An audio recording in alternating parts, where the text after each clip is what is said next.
So it's the economic program and the foreign policy program are what matters in every government from the beginning of time.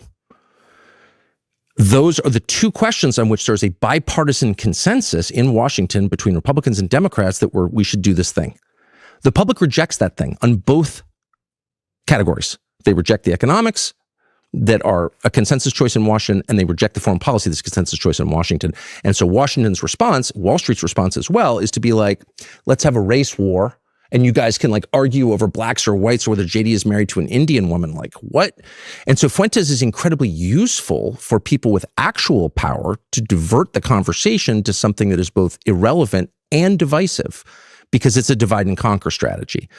And my strong view, gained over 35 years of watching carefully and being involved, is that that's come to its end. Okay.